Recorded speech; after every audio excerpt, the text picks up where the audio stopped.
saya akan menjelaskan tentang pengertian perencanaan program pendidikan luar sekolah. Sebelumnya, perencanaan adalah proses yang sistematis dalam pengambilan keputusan tentang tindakan yang dilakukan pada waktu yang akan datang. Disebut sistematis karena perencanaan itu dilaksanakan dengan menggunakan prinsip-prinsip pengambilan keputusan. Jadi, perencanaan program pendidikan luar sekolah adalah proses yang sistematis untuk merancang, mengembangkan, mengorganisasi dan mengelola program pendidikan yang diselenggarakan di luar lingkungan pendidikan formal atau sekolah yang memiliki tujuan utama dalam menyediakan pendidikan dan pelatihan kepada individu atau kelompok yang ingin memperoleh pengetahuan, keterampilan, atau kompetensi tertentu di berbagai bidang tanpa harus mengikuti kurikulum sekolah formal. Sekian dari saya. Assalamualaikum warahmatullahi wabarakatuh. Terima kasih kepada moderator. Baiklah, saya akan melanjutkan materi selanjutnya, yaitu program pendidikan luar sekolah, yang merupakan program yang diselenggarakan di luar sekolah formal, yang bertujuan memberikan kesempatan bagi individu untuk belajar dan meningkatkan pengetahuan, keterampilan, dan kompetensi mereka di berbagai bidang tanpa harus mengikuti kurikulum tradisional di sekolah. Di sini kami menemukan beberapa contoh program pendidikan luar sekolah. Yang pertama, adanya kursus pelatihan. Kursus atau pelatihan dalam berbagai bidang, bahasa asing, seni, musik, komputer, dan keterampilan praktis lainnya. Yang kedua, adanya pendidikan kesetaraan. Nah, program di sini memungkinkan sesuatu individu untuk memperoleh gelar yang setara dengan pendidikan formal seperti GED, yaitu General Education Developmental di Amerika Serikat.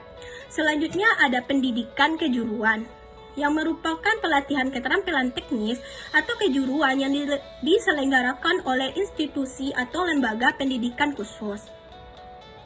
Yang keempat, adanya kursus online. Kursus ini yang diakses melalui e-learning yang memungkinkan belajar dari jarak jauh. Yang kelima, adanya pendidikan orang dewasa. Program yang dirancang khusus oleh orang dewasa yang ingin kembali ke sekolah atau mengembangkan keterampilan baru.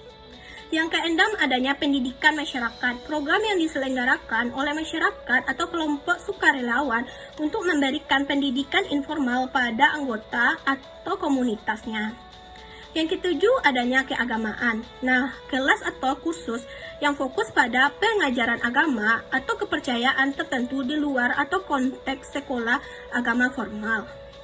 Yang terakhir, adanya pendidikan finansial, yaitu program pengajaran konsep-konsep keuangan, perencanaan keuangan, dan investasi kepada individu. Terima kasih kepada moderator yang telah memberikan kesempatan saya untuk menjelaskan materi tentang pentingnya perencanaan dalam program PLS. Perencanaan adalah langkah kunci dalam mengembang dan pelaksanaan program peningkatan kinerja PLS atau program apapun. Di sini ada beberapa pentingnya perencanaan program PLS. Yang pertama itu adalah mengidentifikasi tujuan dan sasaran. Perencanaan memungkinkan organisasi atau tim untuk mengidentifikasi dengan jelas tujuan dan sasaran program PLS. Yang kedua adalah alokasi sumber daya, di mana perencana membantu dalam menentukan sumber daya yang diperlukan untuk mencapai tujuan dan sasaran program PLS. Yang ketiga adalah merancang strategi, di mana perancang membantu dalam merancang strategi dan rencana tindakan yang efektif dan mencapai tujuan program. Yang keempat adalah minimalkan risiko. Dalam perencanaan, risiko yang memungkinkan muncul selama pelaksanaan program dapat diidentifikasi dan mitigasi dengan sesuai dapat dirancang. Yang kelima adalah pengukuran kinerja, di mana perencana melibatkan pengembangan tindakan kinerja yang jelas dan metode pengukuran yang akan digunakan untuk menilai kesuksesan program. Keenam adalah koordinasi tim, di mana dengan percayaan yang baik, tim yang terlibat dalam program PLS dapat bekerja lebih efisien dan terkoordinasi. Yang ketujuh adalah evaluasi dan pembelajaran. Perencana yang baik juga mencakup strategi evaluasi yang digunakan untuk mengukur pencapaian tujuan program. Kedelapan adalah pemantauan progres. Perencana mencakup pengembangan rencana pemantauan tindakan yang memungkinkan organisasi atau tim untuk melacak perkembangan program PLS seiringnya waktu. Kesimpulan adalah kepatuhan dan transparansi Dengan perencanaan yang jelas, program PLS dapat dijalankan dengan lebih tepat, yang membantu dalam mencapai tujuan secara efisien dan memenuhi persyaratan, peraturan, dan kebijakan yang berlaku.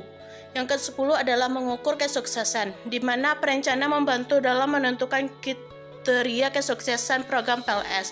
Yang penting untuk memberikan pertanggungjawaban kepada para pemangku kepentingan dan menilai dampak positif yang telah dicapai. Sekian dari pemaparan materi saya, kembali ke moderator.